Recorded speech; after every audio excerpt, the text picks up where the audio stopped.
여러분, 우리 신앙이 늘 한결같으면 얼마나 좋겠습니까?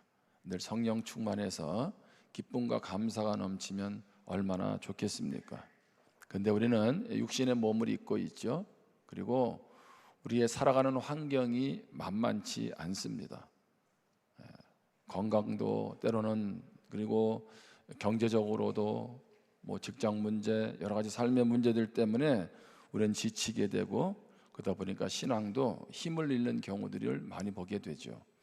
이번에 우리가 통건 통독으로 또 열흘간 금식 기도를 한 이유는 뭘까요?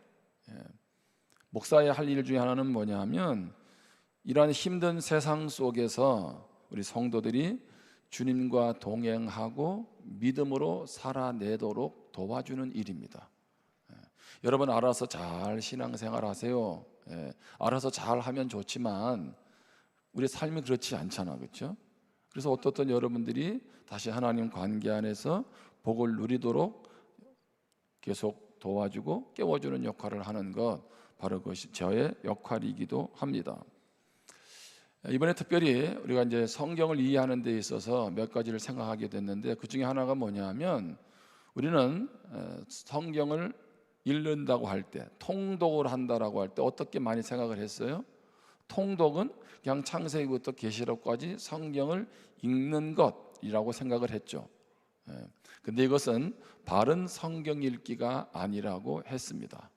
바른 성경 읽기, 통독은 성경에서 뭘 말하는지 그 줄거리와 메시지를 알고 성경을 읽어야 된다는 것입니다. 자칫하면 성경을 많이 읽었다는 것이 내 의가 될 수 있는 거죠. 그리고 성경을 많이 읽었으니 하나님 나에게 복 주세요라고 하면서 이렇게 하나님 앞에 나아갈 수도 있다는 거죠.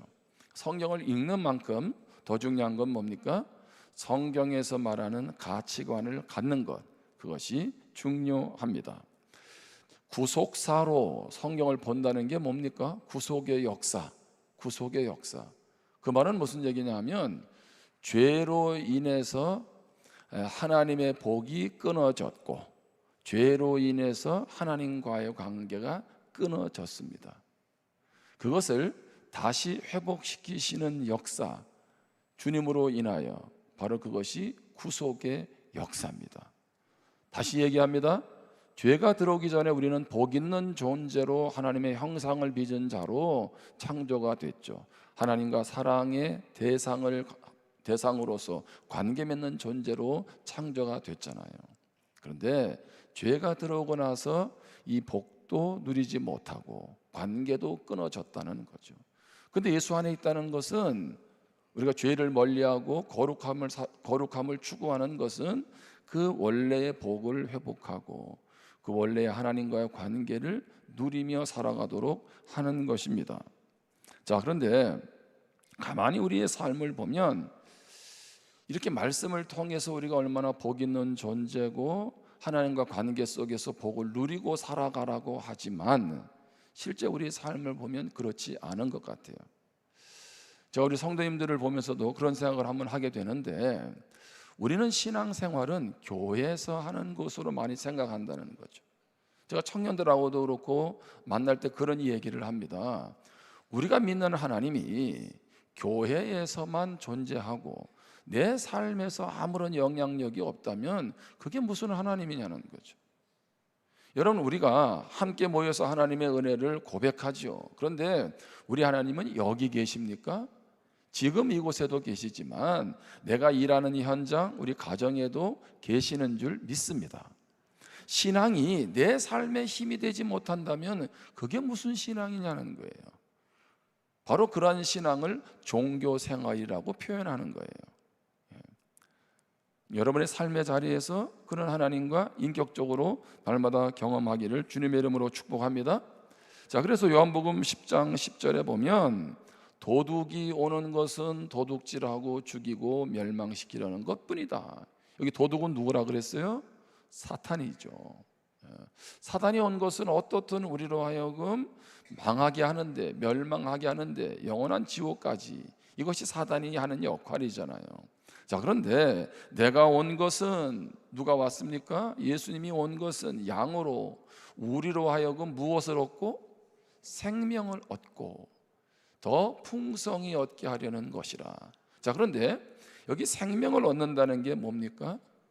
생명을 얻는다는 것은 죽은 영혼이 살아나는 거잖아요. 하나님 자녀가 되는데 생명을 얻음으로 우리는 하나님과의 관계가 연결이 되는 거예요. 연결이 되는 거예요. 자, 그러면 이제 여러분들은, 그래, 나는 구원받아서 이제 복 있는 존재가 되었고 나는 영원한 천국이 나의 천국이 될 거야, 이런 믿음으로 감사하죠. 자, 그런데 다시 이 말씀을 봅니다. 요한복음 10장 10절에 보면 생명을 얻게 하고 이어서가 있어요. 그게 뭡니까? 더 풍성히 얻게 하려는 것이라. 아멘.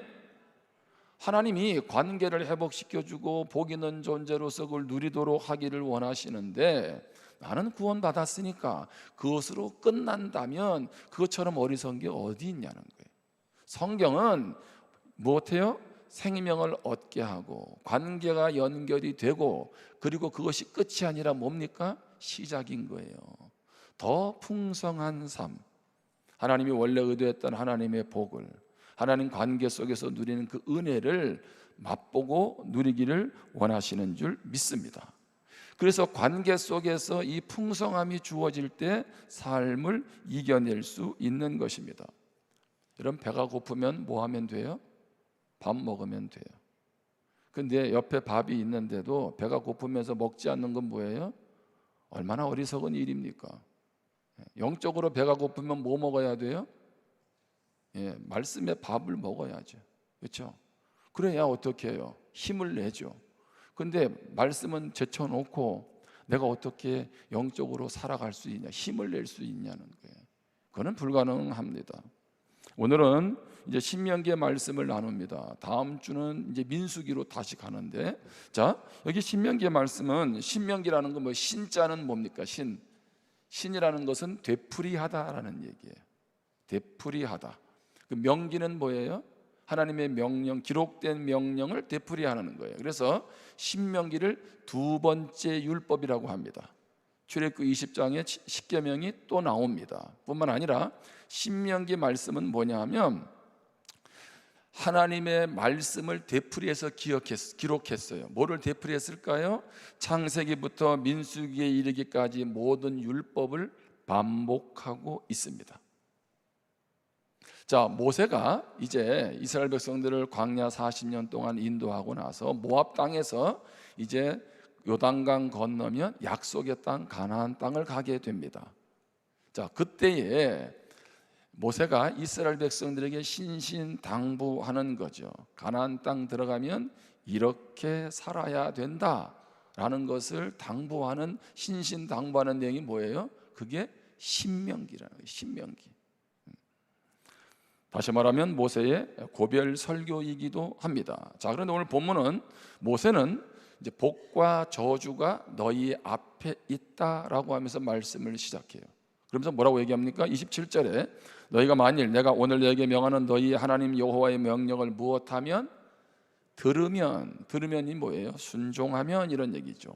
복이 될 것이요, 너희가 만일 내가 오늘 너희에게 명령하는 도에서 돌이켜 떠나 너희 하나님 여호와의 명령을 무엇하면, 듣지 아니하고 불순종하면, 본래 알지도 못하던 다른 신들을 따르면 무엇 받으리라? 저주를 받으리라, 이렇게 되어 있습니다. 자, 여러분, 이 복과 저주에 대한 아주 구체적인 또 말씀들이 우리가 잘 아는 신명기 28장에도 있고요. 그리고 신명기 곳곳에서 계속 순종과 불순종을 다루고 있습니다. 자, 그러면 여러분, 성경을 대할 때마다 제일 불편한 단어 중에 하나가 뭐냐 하면 저주라는 단어예요. 저주. 그렇죠? 여러분, 저주 받으면 어떻겠어요? 그렇죠? 마음이 쉽지 않잖아요. 그런데 성경에서는 왜 복과 저주를 말씀하냐는 겁니다. 이 말은 뭐냐 하면 순종함으로 복 있는 삶을 살아가라는 하나님의 간절한 부탁이에요. 아멘? 하나님이 불순종함으로 인한 저주를 말씀하는 의도는 너 저주받아라 그런 뜻이 아니고 제발 복이 없는 인생 살아가지 말고 무슨 인생? 복이 있는 인생을 살아가라. 내가 너를 위해서 준비한 많은 복들이 있는데 그거 누리려면 무엇해야 된다? 순종해야 된다. 그러니 제발 내 말 좀 들어라 이렇게 말씀하는 거예요. 이런 부모들이 자녀들을 교육할 때도 같은 의미가 아니겠습니까? 부모 말 들으라는 건 뭐예요? 그게 너한테 유익이 되는 것이기 때문에 그런 거 아니겠어요? 근데 자녀들이 부모 말을 안 듣는 건 뭐예요? 잔소리로 들으니까 그렇지 않겠어요? 저도 잔소리 잘 안 하는 것 같은데 우리 아들이 한번 집에 오면 제가 제일 많이 잔소리하는 게 배를 만집니다. 이 배는 아빠 60대 배하고 똑같구나 이렇게. 그래서 이번 여름에 살을 빼라고 지금 하고 있는데, 예? 어떻든 간에 뭐 부모는 그런 아들의 건강을 위해서 얘기는 하는데 문제는 뭐야? 아들은 어떻게 받아요? 또 뭐다? 이제 안 해도 된다고 다 한다고. 여러분 근데 잘 아시죠? 이렇게 잔소리를 했는데도 이스라엘 백성들이 어떻게 했어요? 가나안 땅 가서 하나님 나 몰라라 하잖아요. 그게 우리의 모습 아니겠습니까? 여러분 이스라엘 백성들이 광야 40년은 불순종하는 여정 아니었어요? 그렇죠? 그리고 가나안 땅에 누가 들어갑니까? 광야 여정 그랬을 뿐만 아니라 가나안 땅에 여호수아 갈렙만 들어가고 다음 세대가 들어가잖아요. 왜 광야 세대는 못 들어가나요? 불순종하니까. 여러분 그렇게 보면 하나님께서 우리에게 이 복과 저주를 말씀하신 의도를 분명히 알아야 된다는 거죠. 자, 그런데 그럼 우리는 이렇게 말합니다. 목사님, 순종이 중요한 줄 알겠는데 그러면 얼마만큼 말씀에 순종해야 됩니까? 자, 신명기 11장 1절입니다. 우리 한번 같이 읽어볼까요? 시작. 그런즉 네 하나님 여호와를 사랑하여 그가 주신 책무와 법도와 규례와 명령을 항상 지키라. 하나님을 사랑하는 게 말씀을 지키는 건데, 자, 하나님의 말씀을 어떻게 하라고요? 자, 적당히도 아니에요. 99가지도 아니고 몇 가지예요? 100이에요. 100. 항상이에요. 자, 신명기 28장 1절입니다. 내가 네 하나님 여호와의 말씀을 삼가 듣고 내가 오늘 네게 명령하는 그의 모든 계명을 지켜 행하면 네 하나님 여호와께서 너를 세계 모든 민족 위에 뛰어나게 하실 것이라. 자, 그런데 하나님의 명령을 얼마만큼 지켜야 돼요? 모든 명령. 모든 명령. 항상 지켜야 된대요. 모두 지켜야 된대요. 이렇게 할 수 있는 사람이 있다 없다? 없어요. 그렇죠? 이 이후로 제가 이 의미를 설명하지만 여기서 그러면 우리가 두 가지를 먼저 기억해야 돼요. 첫 번째는 뭐냐 하면, 자, 모든 명령을 지킬 수 없잖아요. 근데 이 말씀은 출발이 어디에 있냐면 이렇게 모든 말씀을 지켜야, 항상 지켜야 구원받는다라는 말이 아닙니다. 구원받은 하나님의 백성들에게 뭐예요? 요구하시는 말씀이에요. 아멘? 자, 구원이 내가 모든 하나님의 말씀을 순종해서 받을 수 있다면 구원받을 수 있는 사람 누가 있어요? 한 사람도 없죠. 전적으로 하나님의 은혜인 줄 믿습니다. 내 의가 아니잖아요. 근데 또 한 가지 기억할 것은 구원받은 이후에도 어떻게 항상 모든 계명을 지킬 수 있습니까? 불가능합니다. 그러면 여기에서 또 한 가지 뭐를 느낄 수 있어요? 어떻게 지켜야 할 거냐라는 것과 함께 우리의 순종, 불순종의 여부와 관계없이 무엇이 흐르고 있다? 하나님의 은혜가 흐르고 있다. 그게 구속의 역사입니다. 아멘? 지난 한 주간 나의 삶이 이렇게 부끄러웠는데도 그나마 여기까지 올 수 있는 거는 지금 뭐가 나를 붙잡고 있는 거예요? 하나님의 은혜가, 하나님의 삼아주시고 나서 어떻든 우리를 하나님께서 회복시키고 살리려는 하나님의 은혜가 나를 끌고 가고 있는 거죠. 여러분, 그렇다면 우리의 감사 조건은 충분하지 않을까요? 자, 축복과 저주를 통해서 그러면 우리에게 주시는 은혜가 무엇일까요? 첫 번째, 그리스도 안에 있는 것이 행복이라는 것입니다. 모든 인간은요 율법의 저주 아래에 있는데 누구 안에 있는 게 행복이다? 그리스도 안에. 자, 갈라디아서 3장 10절입니다.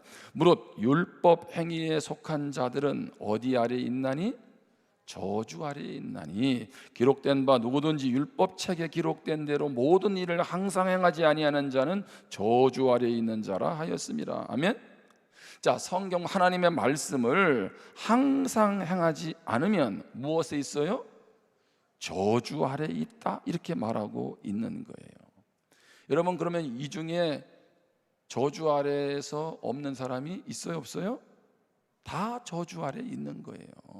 자, 그런데 갈라디아서 3장 13절에 우리가 놀라운 축복이 주어졌는데 그리스도께서 우리를 위하여 무엇하사? 저주를 받아사. 율법의 저주에서 우리를 무엇하셨으니? 속량하셨으니. 값을 주고 되찾았다는 거예요. 속량이라는 것은 속량하셨으니 기록된 바 나무에 달린 자마다 저주 아래 있는 자라 하였습니다. 여기 나무에 달려서 저주 아래 있는 자는 이 모습은 어디에서 이루어집니까? 예수님이 십자가에서 이루어지고 있죠. 신명기에서 복음을 우리에게 다시 알려주고 있는 거예요. 우리 모두는 어떻게 합니까? 율법의 저주 아래 있었다는 거예요. 모든 의를, 모든 것을 행할 수 없는 존재였어요. 그런데 예수님이 어떻게 해요? 모든 죄의 값을, 저주로 인한 저주로 받을 수밖에 없는 우리들을 어디에서? 십자가에서 죽으심으로 속량, 값을 지불해 주신 줄 믿습니다. 할렐루야. 이것이 우리에게는 최고의 감사죠. 자, 그래서 바울이 뭐라고 얘기합니까? 로마서 8장 1절에 보면 그러므로 이제 그리스도 예수 안에 있는 자에게는 무엇이 없다? 결코 정죄함이 없나니. 아멘. 할렐루야. 여기 정죄함이라는 것은 저주가 없다, 이렇게 말하고 있는 것입니다. 아멘. 그리스도 안에 저주가 없다는 거예요. 자, 그러면서 그리스도 안에서 주님으로 말미암아 누리는 축복을 얘기합니다. 갈라디아서 3장 14절입니다. 이는 그리스도 예수 안에서 아브라함의 복이 이방인에게 미치게 하고 또 우리로 하여금 믿음으로 말미암아 성령의 약속을 받게 하려 함이라. 아멘.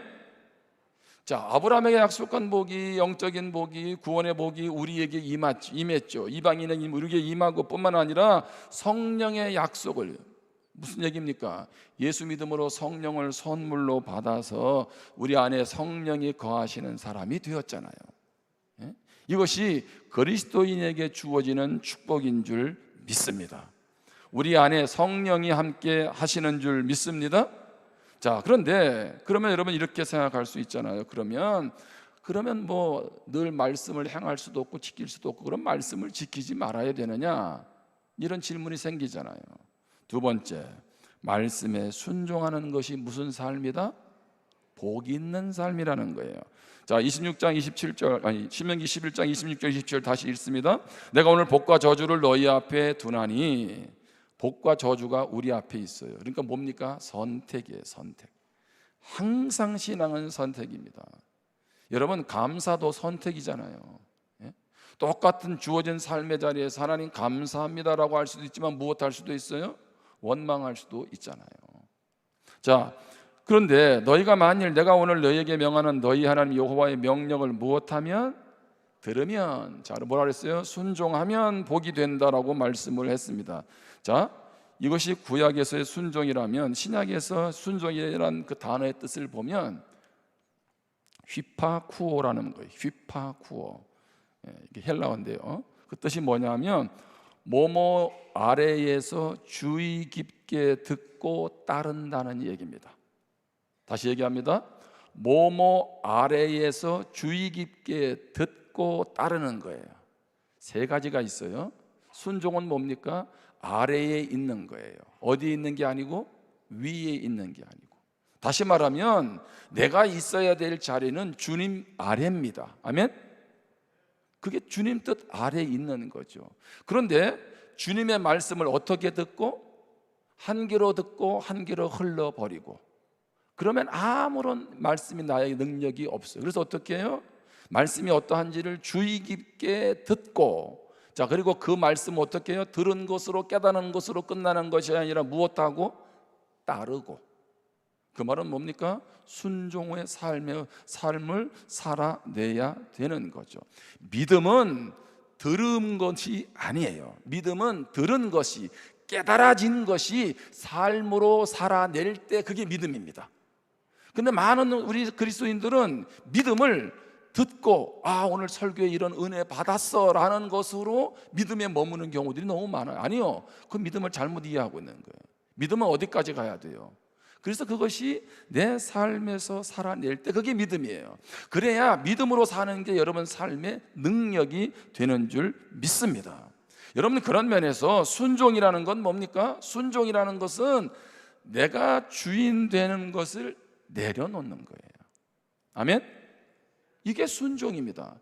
여러분, 성경 이번에 우리가 개관하면서 계속 다루는 내용도 결국은 그 얘기입니다. 네가 주인 돼서 내 인생 살아갈래? 아니면 하나님이 내 인생의 주인이 돼서 너를 이끌고 가는 인생이 될래? 그 얘기입니다. 결국 내 뜻대로 살아서 되는 게 뭐가 있냐는 거예요. 내 열심으로 뭘 이룰 수 있느냐는 거예요. 제가 숏이라는 영 있잖아요. 동영상 같은 거 숏 이렇게 가지고 아무튼 1분 만에 뭐 보는 거, 그런 거 있잖아, 그렇죠? 거기에 그 중국의 재산이 7조 원이었던 사람이 이제 사형당하는 그게 나오더라고요, 몇 년 전에. 근데 마지막 그 뭐라고 얘기하냐면, 내가 이렇게 죽을 줄 알았으면, 내가 7조 원의 재산을 이럴 줄 알았으면 좀 다른 사람도 좀 돌아볼 걸, 좀 더 남에게 좀 여유를 갖고 대할 걸. 자기는 뭐만 위해서 사는 거예요? 돈만 모으기에 급급했다는 거죠. 그래서 결국에는 7조 원을 모았는데 중국에서 사형을 당한 거예요. 짧은 영상인데 주는 도전이 크더라고. 그러니까 여러분, 우리가 살아가는 삶을 한번 잘 보세요. 살아가는 삶을 가만히 보면 지구는 누구 중심으로 돌아가요? 내 중심으로 돌아가. 그렇죠? 여러분, 이렇게 에어컨이 이제 어떤 분은 막 추운 분이 있고 어떤 분은 막 더운 분이 있어요. 그 기준은 누구예요? 나야, 나. 그죠?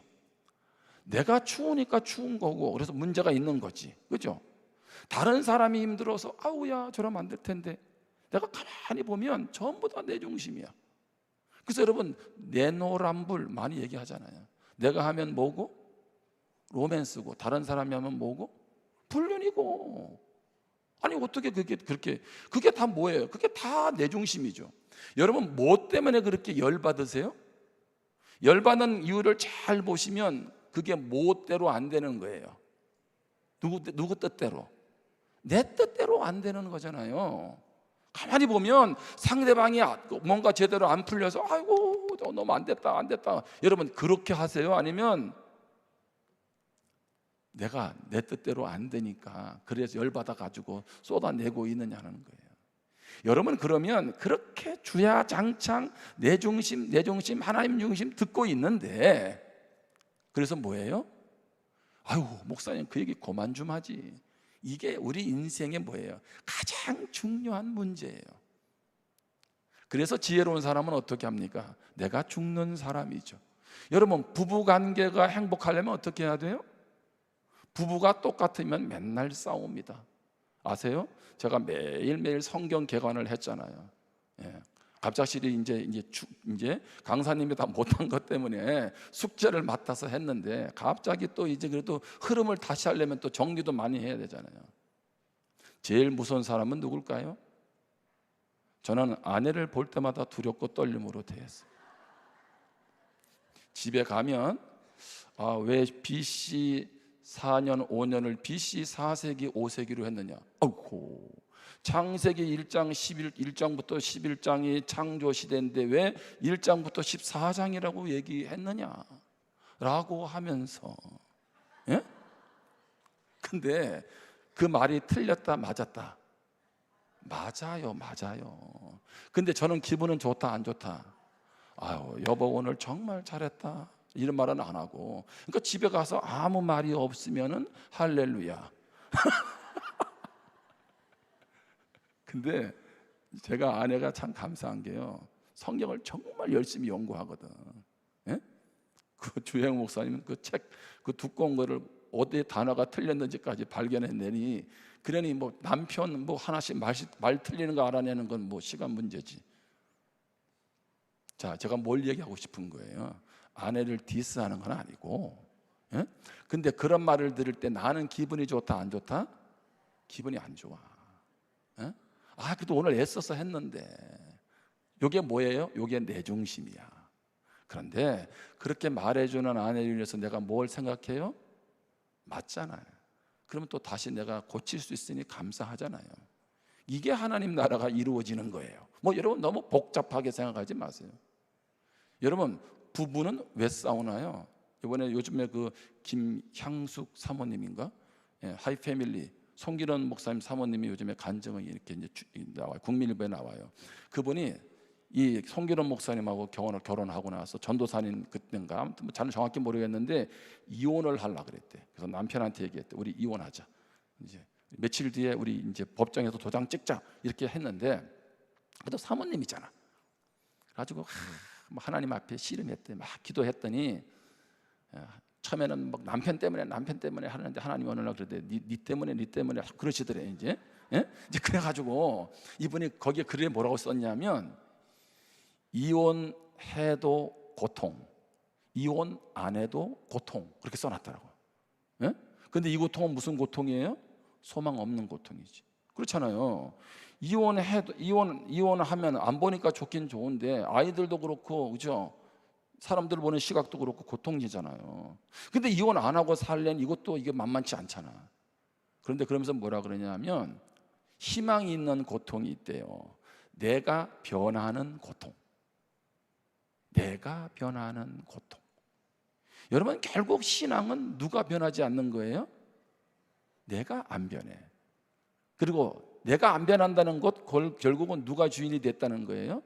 내가 주인 된 거죠. 예? 여러분, 그래서 내가 죽는 곳에는요 회복이 일어나게 돼 있어요. 아멘? 할렐루야? 뭘 복잡하게 생각하지 마세요. 오늘 점심 식사로 딱 내려갔는데 오늘 고깃국을 먹습니다. 옆에 사람한테는 고기가 5개가 들어갔고 내 거는 지금 하나, 2개밖에 안 들어갔어요. 열 받아 안 받아요? 이게 열 받는 게 내 중심이야. 뭐 복잡하게 생각하지 말라고. 여러분, 삶의 자리에 주님의 뜻이 이루어지기를 축복합니다. 자, 그런데 다시 얘기합니다. 순종의 의미를 이렇게 얘기하면서 그것이 복이 있다고라고 했는데, 그런데 우리들은 어떻게 살아갑니까? 그러면 이제 하나님의 복을 알았으니 내 마음대로 살아가면 돼요? 로마서 6장 15절이죠. 그런즉 어찌하리요? 우리가 법 아래 있지 아니하고 은혜 아래 있으니 죄를 지으리요? 무엇한다? 그럴 수 없다. 이제 은혜 가운데 살아가는데 뭐 이제 죄져도 관계없겠네. 회개하면 용서해 줄 건데. 이건 은혜를 모르는 사람이죠. 정말 그렇게 살아가는 사람이면 구원받지 않은 사람이에요. 안 그래요? 이제 은혜를 알았으니까 죄를 지으느냐? 그럴 수 없다. 갈라디아 3장 3절에 너희가 이같이 어리석으냐? 성령으로 시작하였다가 이제는 육체로 마치겠느냐? 무슨 얘기입니까? 하나님의 은혜를 알고 성령이 나와 함께 하는데 이제 그 은혜를 받았는데 더 그분 뜻 가운데 살아가야 되는데, 말씀 순종하며 살아가야 되는데 이제는 육체로 내가 원하는 대로 살다가 하나님 없는 것처럼 인생 마무리하겠느냐? 그럴 수가 없죠. 도리어 하나님의 은혜를 알았으면, 그렇죠? 더 말씀 안에 거하기를 힘쓰는 줄 믿습니다. 할렐루야. 근데 또 질문이 나오는 거예요. 그런데 말씀 순종이 내 힘으로 되느냐는 거예요. 예? 이런 말씀으로 살아보려고 애를 많이 썼잖아요. 돼요? 안 돼요? 그래서 첫 번째 인정할 게 뭐냐면 인간의 연약함을 인정해야 된다는 거예요. 바울은요, 예수님을 믿고 나서 말씀에 순종하려고 몸부림쳤어요. 누가? 바울이. 자, 로마서 7장 15절입니다. 내가 행하는 것을 내가 알지 못하노니 곧 내가 원하는 것은 행하지 아니하고 도리어 미워하는 것을 행함이라. 자, 내가 원하는 것은 뭐예요? 나는 하나님의 뜻 가운데 살아가고 싶어요. 근데 하나님이 원하지 않는 미워하는 것을 행한다는 거예요. 누가? 바울이. 언제? 예수 믿고 나서. 내가 또 하나님 뜻 가운데 살고 싶은데 안 된다는 거예요. 내 삶을 보면.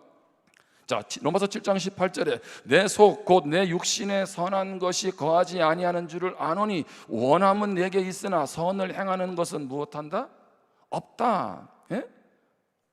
나는 하나님 뜻 가운데 원하는 것, 그렇죠, 살고 싶은 마음은 있는데 선을 행하지 못하는 나를 보게 된다는 것, 그런 능력이 내게 없다는 거예요. 자, 로마서 7장 24절에 오라 나는 곤고한 사람이로다 이 사망의 몸에서 누가 나를 건져내랴. 그러니까 바울이 지금 너무 비참한 거예요. 내가 그래도 명색이 믿음의 사람답게 살아가고 싶은데 내 모습을 보니까 뭐예요? 너무 부끄러운 거죠. 너무 괴롭다는 거예요. 그래서 이 사망의 몸에서 누가 나를 건져내겠느냐, 지금 이렇게 말하고 있는 거죠. 여러분, 예수를 믿고 나도 내 안에 성령이 계셔도 타락한 본성은 뭐예요? 죽을 때까지 우리를 괴롭히잖아요. 그렇죠? 그런데 여기서 두 가지를 분명히 알아야 될 전환점이 있어요. 믿기 전에는 우리는 죄를 이길 능력이 없었어요. 그런데 믿고 나서는 죄를 이길 수 있는 능력이 주어졌습니다. 내 안에 성령이 계시는 줄 믿습니다. 여러분, 그래서 잘 보세요. 이렇게 이 사망의 몸에서 누가 나를 건져낼까라고 하는 게 로마서 7장으로 끝나는 거죠. 그런데 로마서 8장을 무슨 장이라고 하냐면 성령장이라고 불러요. 성령장. 할 수 없는 내가, 믿어도 주님 뜻 가운데 살고 싶은데 안 되는 나에게 누가 함께 하시면 나와 함께하는 성령으로 가능하다는 거 믿습니까? 성령으로. 그래서 성령의 인도를 구해야 된다는 거죠. 순종은 내 힘으로 되는 것이 아닙니다. 무슨 얘기입니까? 여러분, 우리가 성화 구원이라는 말을 많이 하잖아요. 계속 예수님 안에서 변화되는 삶. 여러분, 변화되는 삶은 내 힘으로 안 됩니다. 누가 도우셔야 돼요? 성령이. 그리고 성령이 인도해 가셔야 돼요. 내 힘으로 하려고 하면 할수록 뭐예요? 실망하고 좌절할 수밖에 없습니다. 로마서 8장 14절에 보면 무릇 하나님의 영으로 인도함을 받는 사람은 곧 하나님의 아들이라. 아멘. 하나님의 영, 성령의 인도를 받는 사람이 하나님의 자녀입니다. 그래서 그리스도인은 성령과 뗄래야 뗄 수 없는 그런 관계에 있는 사람들이죠. 성령은 우리를 몸의 행실을 죽이는 자리로 인도하죠.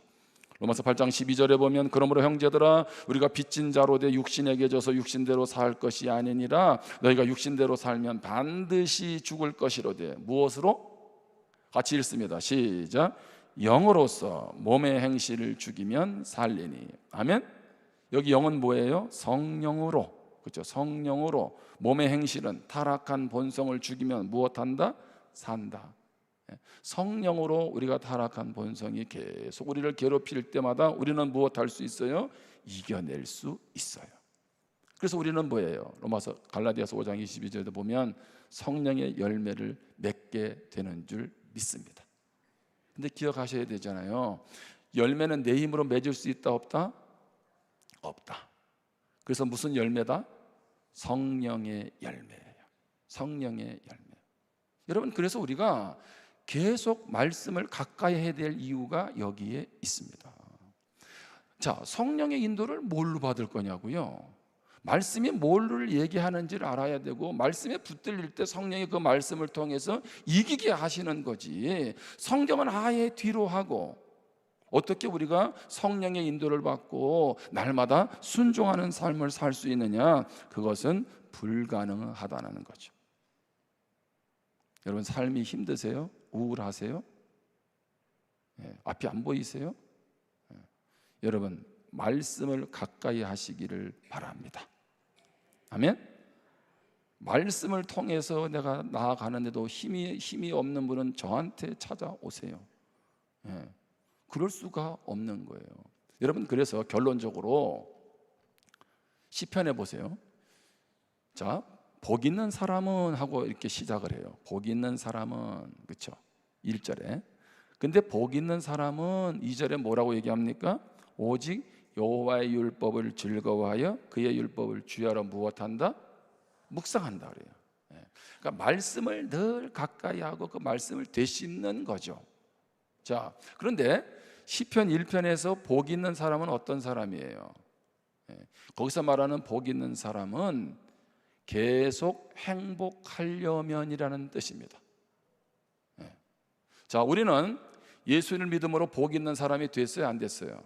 됐어요. 그런데 그 복을 계속 누리려면 그런 뜻이에요.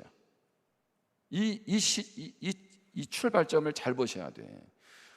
예수님 안에 있는 이미 복이 임했잖아. 그런데 그 복을 누리려면 어떻게 해야 되느냐? 말씀을 주야로 묵상하라는 거예요. 아멘? 그럴 때 그 복이 나의 복이 행복이 되는 거지. 그렇게 하지 않으면 구원의 복이 임해도 나는 뭐예요? 행복하고는 상관이 없는 거예요. 저는 우리 성도님들의 삶에 이번 말씀 축제와 함께 남기를 원하는 것은 이제 성경을 읽으시기를 바랍니다.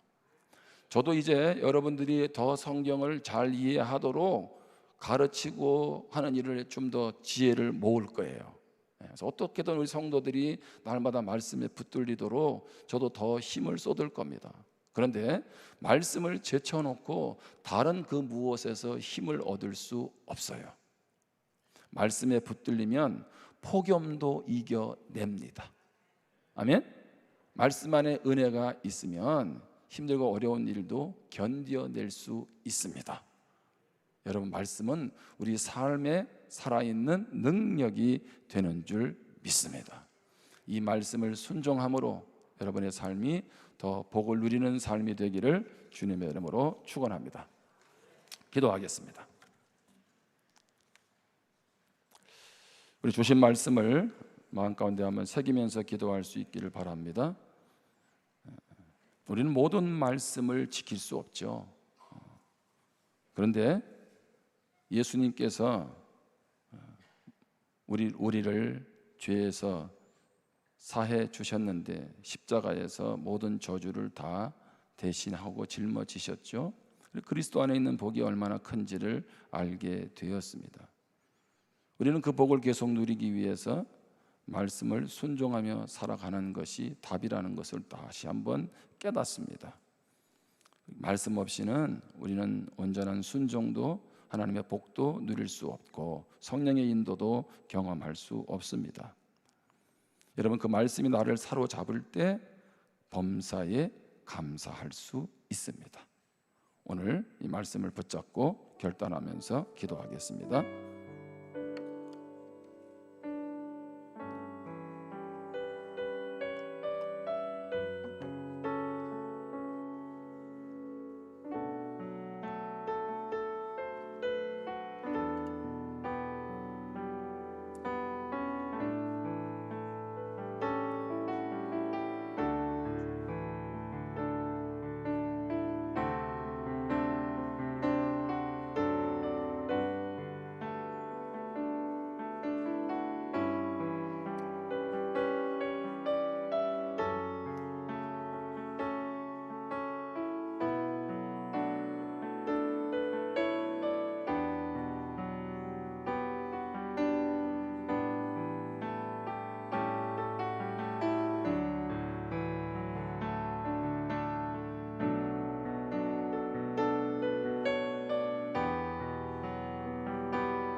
하나님의 말씀을 통해서 우리가 얼마나 복된 존재인지를 다시 한번 깨닫기를 원합니다.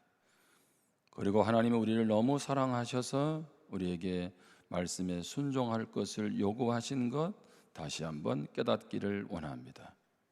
무엇보다 우리의 삶을 성령이 인도해 가시는 줄 믿습니다. 그러게 늘 인도받기 위하여 말씀 앞에 머무르게 도와 주옵소서. 하나님, 세상에 돌아가는 소리에는 민감하게 귀를 기울이면서 어떻게 우리의 삶을 인도하시는 하나님의 말씀은 덮어놓고 또 듣지 않고 멀리하고 있습니까? 우리의 부끄러움을 용서하시고 이제 더 말씀을 사랑하고 말씀을 가까이 해서 늘 주님께 인도받는 지혜로운 성도들 되게 하여 주옵소서. 예수님의 이름으로 기도합니다. 아멘. 우리 함께 찬송가 546장입니다.